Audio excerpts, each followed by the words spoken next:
Hey guys, my name's Khadroth, and today we're going to be talking to you about JP's upcoming anniversary.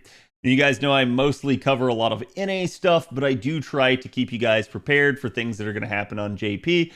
I do end up playing that server a ton as well, so I figured it would be a good idea to kind of talk about what's probably going to get discussed and things you might expect to see upcoming this anniversary. Now, a good chunk of this will be relatively informational, but there may be some conjecture in. I will try to denote when that's the case so that you guys understand when I'm offering my opinion as opposed to, hey, this is cold hard fact. You'll probably be able to tell if I'm not talking about something immediately directly on the screen. So, obviously, to begin with here, we do have the actual JP anniversary website that they've set up. It's pretty snazzy looking. There's a lot of different stuff in here, including how to purchase tickets and the goods that'll be available on it. But the main usage of it for our video here is going to be talking about the actual scheduling and kind of what to expect on that.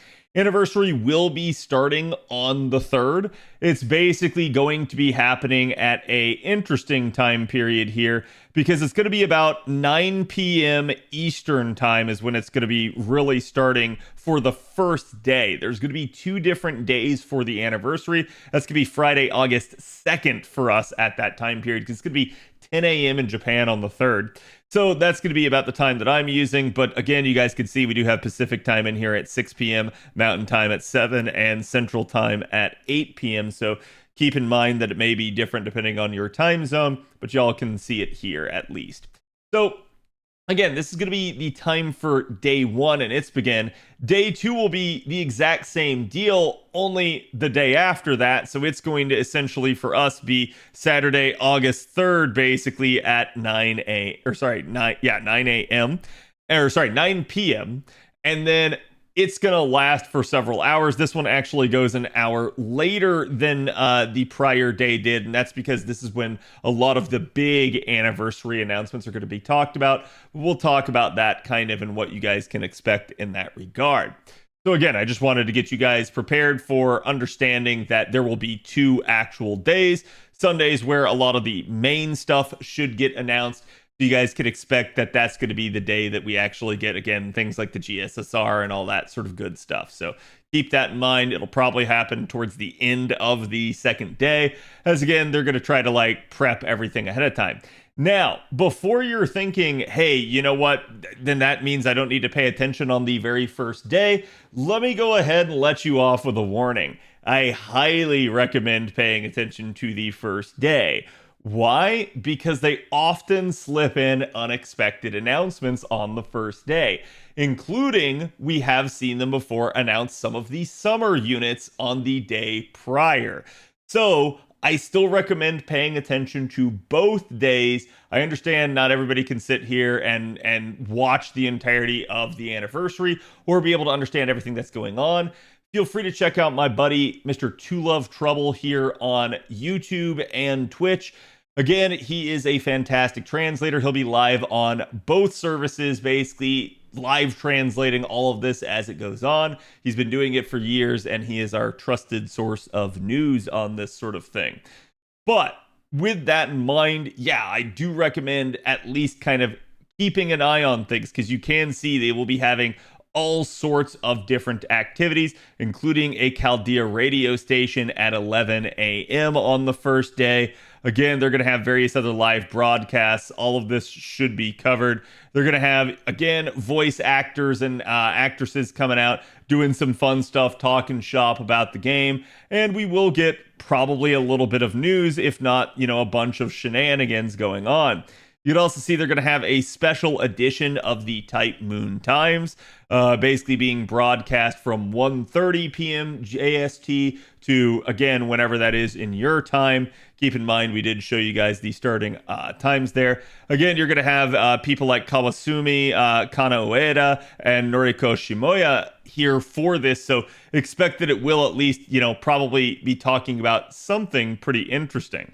And they did at least have a survey here that you guys could do, which is you and Fate Stay Night. But again, it is up to you. If you want to take that, just get on this website. It's fes.fate FGO.jp. And then you'll be able to click on the stage button in the top right and it'll bring you to this. I'll put the link in the description as well if I remember. If not, if someone links it in the comments, I'll appreciate that as well. But either way, that'll be how you can come in here and actually see all the same stuff that I'm looking at right here. We've got a cast variety stage. It's going to be going on in both the main and the sub stage at the same time. And then an expo live show basically right here, which is going to be performing live music. Now, for someone like me, that's an immediate no-no because of things like copyright. But you guys can see this will be a very, very interesting thing in that regard, that you're going to get to be able to hear some of the music from things like LB7 even kind of ahead of time, or if you guys have already experienced it, kind of getting to relive that again. So it's basically just going to be a nice concert for a lot of stuff, and that's all right there on the first day. I highly recommend paying attention to things like the Chaldea Radio and the Type Moon Times. That's going to be bigger stuff. Now, on Sunday here, you guys are going to end up with, again, sort of the prepping of the opening stage in the same way. It's also going to start at 10 a.m. their time. You're going to get another Chaldea radio station, the Fest Travel Edition Day 2, the Hawatoria Pavilion stage here, which is going to be focusing on servants played by the cast, and then the Gouda Gouda Pavilion stage here as well. And then from there, you're going to get a Saber Wars Pavilion stage, which will definitely be another interesting one. And then another cast variety stage, which is called Secret Meeting of Experts here, the Makuhari Banquet. So definitely another interesting one. And then right here towards the end, starting at 1600, that'll be basically 4 p.m. JST time. That is going to be when your actual anniversary broadcasting special will begin. So keep in mind, this will probably happen pretty early in the morning for a lot of us, but it should be, needless to say, a very interesting time period. Remember, day one is probably going to be Friday going into Saturday night for most of us here in the United States. Day two is going to be Saturday going into Sunday night for a lot of us here in the States. So you should, assuming you are somebody that works during the week, at least have some time maybe to be able to stay up and catch something like this. But don't let it wreck any of your plans. Obviously, the news will still be available for you guys after it comes out, and you'll hear about it one way or the other from the entire community. But that's kind of going to be the actual pacing for the stages. And like I said, my boy Two Love Trouble is going to be live covering all of this. So he's going to be an absolute trooper. But that's not going to be the only thing you guys need to watch out for, because every single year we end up with a Famitsu interview. This usually is an interview with Kano Yoshiki, aka Mr. 2, our Part 2 game director, as well as somebody like Nasu and Takeuchi. So we do know that this will be the case yet again, as they have already said that they have conducted basically the 9th anniversary version here. And they did actually put out a survey that you guys could have already filled out, but I believe it's already done. They say, and this is a kind of confusing tweet, especially if you Google Translate it, that the results will be announced in a combined August 22nd through the 29th on 2024 issue of Famitsu. But that issue goes on sale on August 8th, so we should hear about this roughly 4 days into the anniversary. Again, my boy, Mr. Two Love Trouble, will be live translating that. He usually goes through the entirety of the interview, not just some little bullet points or anything. So if you guys want the complete context to everything that the developers are saying, I highly recommend checking him out for that. Usually I do a summary of that as well with his permission. So again, we try to get to the base of the matter and actually find out what the devs are actually saying, not only about the game and how it has been over the past year, but also maybe what they're saying about the future. This is our 9th year, so we can expect some interesting stuff. And again, they may actually let out certain things like summer, or again, things that are, you know, sort of hot topics like the coin fix and bonding and that sort of stuff. So we'll just have to wait and see what actually gets talked about. But obviously, anticipation is going to be pretty high for this year.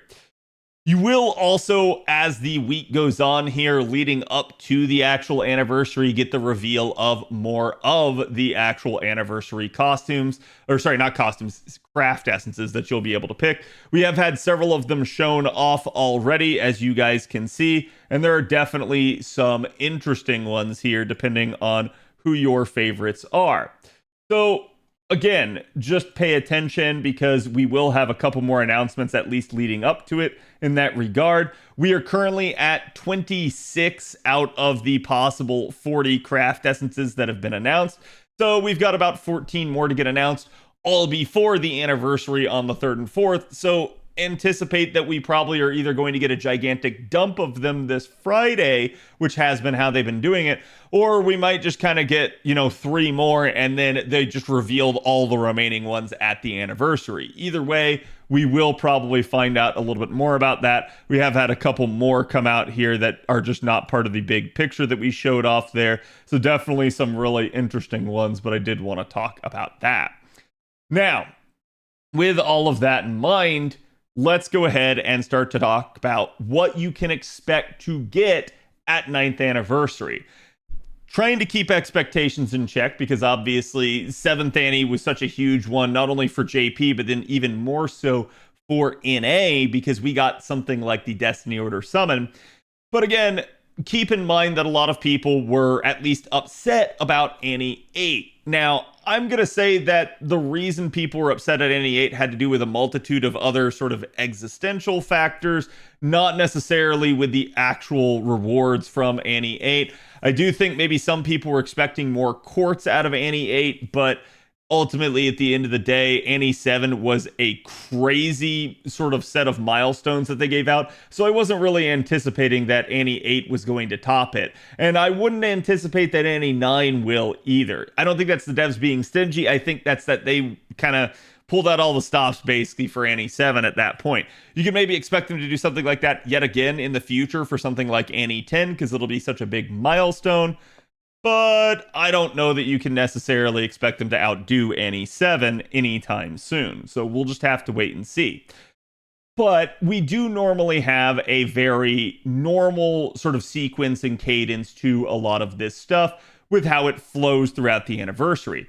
That is to say, we normally get the 10 great campaigns, several other campaigns, your summoning campaigns, and then a pre-release campaign. Right now, you guys should be looking forward to the pre-release campaign. Probably by the time I get this video out, you should be able to anticipate that we will have some sort of announcement, and if we don't, it should be relatively soon. So what that pre-campaign will be definitely depends on the year. Usually it's several banners. Sometimes we get some memorial quests. Sometimes we get some missions. It really just depends on what they're trying to do. This is also usually where they let us know about the anniversary CEs that still remain. And again, they do the high score mechanic that they've done for years now at this point. It doesn't really reward anything, but is kind of a gloating type of deal. Now, you can see a lot of the times your pre-campaign, it might be certain select units. It could be old anniversary units. It could be just units that didn't really get a banner that they were looking to get a banner for. Or you might see something like they have done in the past, like summer units. And why do we think that it could be that? Well, for starters, because we know that we have summer coming right after the anniversary. So that is going to be a thing. We do know that the summer this year on JP will be Ordeal Call Prologue locked, so you need to get through LB7 and complete the prologue to Ordeal Call in order to be able to access this year's summer event on JP. Now is the perfect time to catch up on story on JP if you haven't already, as there are half-cost campaigns in place. And again, you don't really have anything else going on event-wise, so I highly recommend doing it now and getting it out of the way rather than waiting until the last second then freaking out that you're not going to be able to participate really in summer. That is kind of what they're doing to try to make people catch up. I understand why people would be frustrated with that, but make sure that you're not one of the people caught out and actually get that done ahead of time. Again, they did release a soundtrack in the prior year as well, so we can probably expect that we're going to be getting something similar, maybe even some other sort of announcement. So it'll just depend on kind of what they want to do. Just keep in mind that you might see all of this stuff. You might also see something in the realm of hunting quests, or again, some sort of other like advanced quest type deal. We do know that this is the time of year every single time that we start getting the Start Dash campaign as well. So if you're a new player looking to start the game or just looking to start on JP, keep an eye out for that, as they will announce a start dash campaign at some point, and then you will be able to take advantage of that. Now, with regard to the 10 great campaigns, we can kind of give you a little bit of a primer on that as well. We always get a login bonus. We always get a cumulative login bonus as well. So usually it's both concurrent and cumulative, so that it's just, hey, you just either add up the total amount of logins that you've done or the amount in a row. Again, we did get the Destiny Order Summoning campaign last year on JP. This was a big to-do. A lot of people had good feelings about it. Some people had mixed feelings, just depending on it being more money that the devs wanted you to spend, or maybe not getting the unit that they wanted. But still, I think it's a rather good system, and it's a really, really nice thing that they've added. The interesting part about this is I think a lot of people assumed that this was probably going to be a one-off for last year, but NA just got Destiny Order Summoning early by a year. So the theory might be that Destiny Order Summoning might be here to stay, and it might be something that they do every year from now on. So again, looking towards Annie 9, we might be able to anticipate that we actually do get something like Destiny Order yet again. And we'll see if they make any changes to it, or if it's just more of the same. Either way, it is definitely an interesting thing that NA got this early, because otherwise they were just robbing Annie 8 basically in order to give it to us. So that's why I ultimately think that you probably will see it again on JP. The Lucky Bag Summoning Campaign, this is just going to be your normal GSSR. It is usually striated in a number of different ways that they break it up and make it available to you to choose. Sometimes it's rather good, sometimes it's rather not. It really depends on you and your account, maybe how long you've been playing in some cases. They have kind of been skewing the GSSR towards more later, more recent years of late.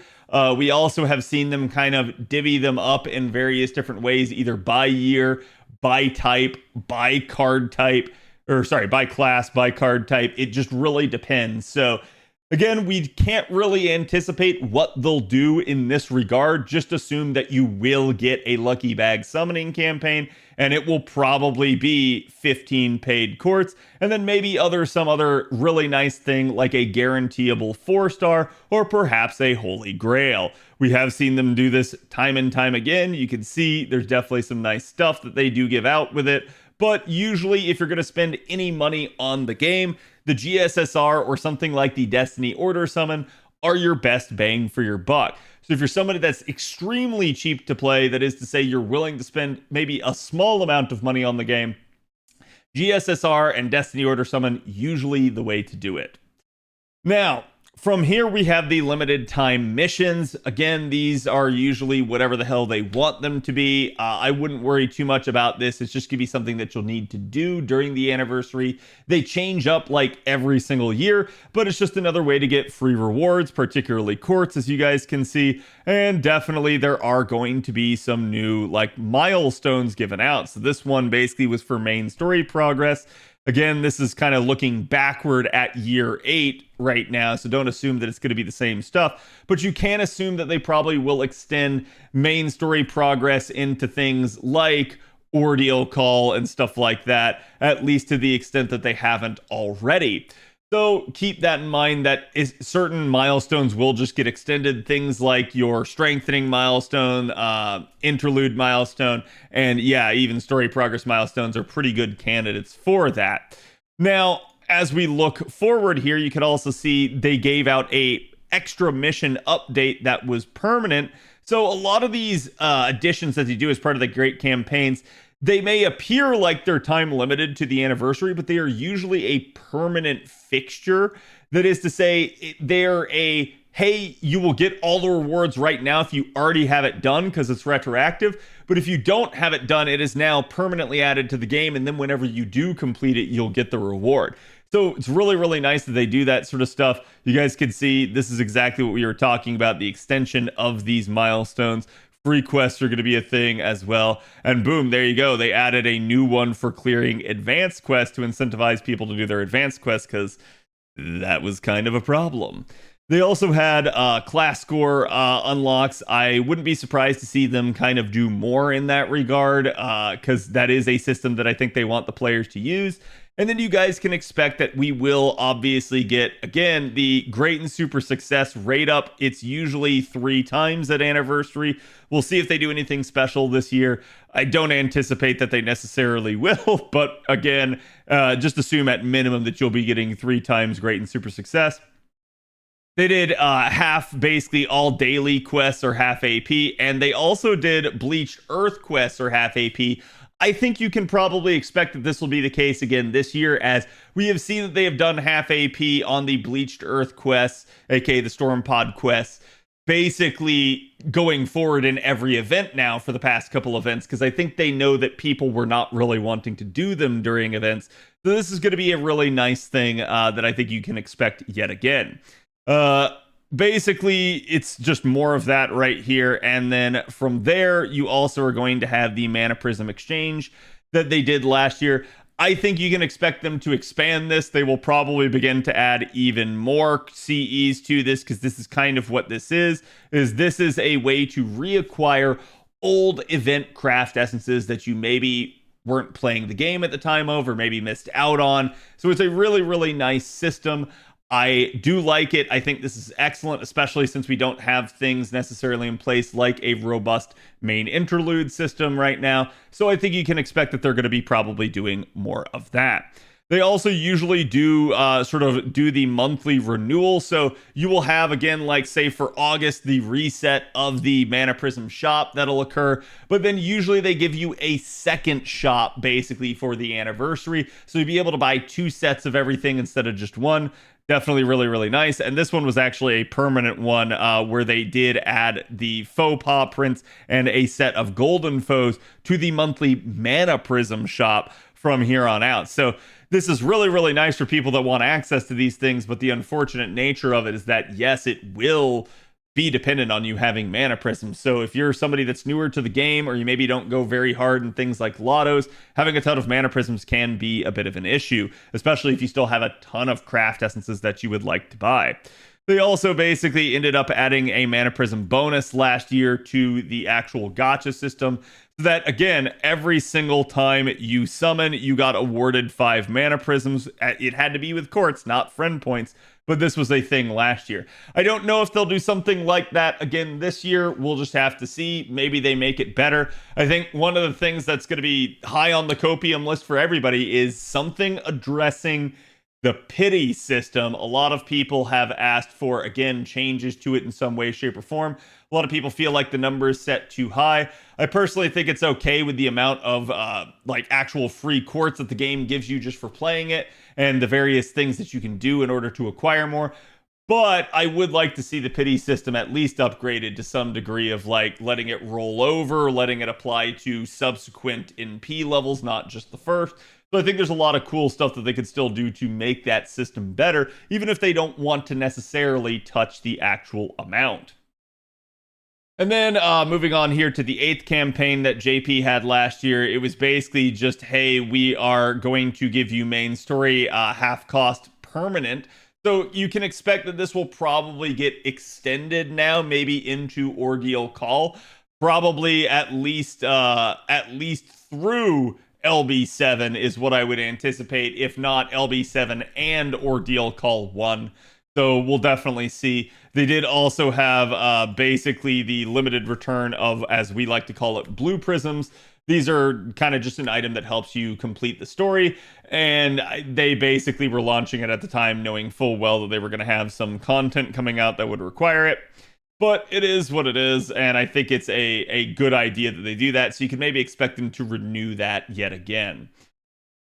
We can expect that we'll probably get another permanent storage expansion. This kind of happens every year, and it's meant to help the players deal with the overall bloat of the game. That is, as more craft essences and servants keep getting added to the game, you just need more room to hold it all. So you guys could expect that'll be the case, particularly on the command code front. I think you're going to see that they're going to keep expanding that, even if they don't necessarily go with some of the others. And obviously, the same thing, you'll be able to purchase more expansions to your second archive for both servants and craft essences. I would actually love if they would allow us to maybe store command codes in the second archive to some degree, but we'll just have to wait and see kind of how they do that. And then their final campaign was the servant strengthening quest. You can expect this yet again, because again, I think this has been a hot button issue for them at this point, that they are just not doing nearly the amount of strengthenings and interludes that they have in the past. So they definitely need to not miss with this year's round of strengthenings. We have gotten some pretty crazy ones, including last year was the absolutely insane buff that they gave to Saber Altar. So I think you can expect more of the same in that regard, that they are probably going to try and use these to get a lot of our units a little bit more robust in the face of 90 plus plus content, and now, as we see with Ordeal Call, 90 star content and even star content. So definitely something to be considered, and I hope that they continue to evaluate this as well. But that's basically their 10 great campaigns. They did have their other campaigns, which was that last year they got Ace, so you could obviously expect a new anniversary servant. I've had a ton of people asking me who I think it's going to be. I think it could be a ton of people still to some degree. You could even see someone like Crazy that people have been anticipating for a while, like Abe no Seimei. You can see someone like Toko, who was kind of missing from our collab event. So who knows? The world is our oyster at this point. It's just all going to depend on what Nasu wants to grace us with. You'll obviously get a trial quest for that unit, so you guys can expect that at minimum. And then the Da Vinci Workshop will, as I mentioned before, have the refresh. This happens both on the Mana Prism and Rare Prism side of things. And then obviously maybe some sort of game updates could happen. So a lot of us are hoping that we maybe see some sort of additional addressing of the issue of bond. A lot of people are hitting bond 15 on a lot of their units on JP now, and people are wondering if they're ever going to expand the bond cap. People are wondering what they're going to do with bond craft essences. People are wondering what they're going to do with the coin system. I personally am wondering what they're going to do with FP rolling, because I hate doing my FP rolling every single month for Grail casting. So I hope that they do address some of the issues in the game. We'll just have to see. Don't get super disappointed if they don't give us some of the stuff that you were anticipating. But naturally, I think at this point, the player base is looking for some answers on a couple of key issues. So hopefully at least one or two of them get addressed. And again, you can probably expect some form of like overall UI stuff. I would love to see the one that they mentioned in one of the prior anniversary interviews, which was addressing sort of party building as well as potentially even craft essence leveling. That would be a great one if they could add that sort of button like you have with leveling servants in the top right of your Ember selection, where you could just load up 20 at a time. That'd be great if they could do that for craft essence bombing as well. So that would be really, really a fantastic thing. And again, then you guys could expect that you're going to get a summoning campaign for the new unit, obviously, but usually you'll also get a second summoning campaign. Now, this can range from just a rotation of rare, limited units to units that are maybe dealing with recent story chapters. I wouldn't anticipate that, since their story pace has slowed down significantly. So I would say they're probably getting away from that model and going more for stuff like this. But occasionally we do see them also put the prior year's anniversary servant in the gacha. So that could be a thing. Also, conspicuously enough, we are still waiting on the 30 million downloads campaign. That's something that a lot of people are anticipating. I am hoping that they don't try to combine that with anniversary. That would be potentially bad, as it might screw us out of some easy rewards, as they would use it as a cheap hype up. But I hope they don't do something like that. But the reason I bring that sort of thing up is because one of the units we're still waiting on to come back was NA's anniversary unit this year, and that's Arcuid. She has still not had a rerun banner since her original run. A lot of people are thinking she's going to be the 30 million downloads campaign, so she might happen there, or she might happen in a banner like this, where they maybe bring back one of the older anniversary units that you haven't seen in some time. So we'll just have to wait and see. Maybe they do a actual banner of all prior anniversary units on rotation. That would actually be really cool. So we'll just have to wait and see kind of what they do in that in that degree. But again, I think that's really what you guys can expect. Expect some news about Summer. Expect them to give out that interview. Expect that it's going to be at least 2 days of pretty awesome content coming out of JP. And I hope this primer here gets you excited for what's to come.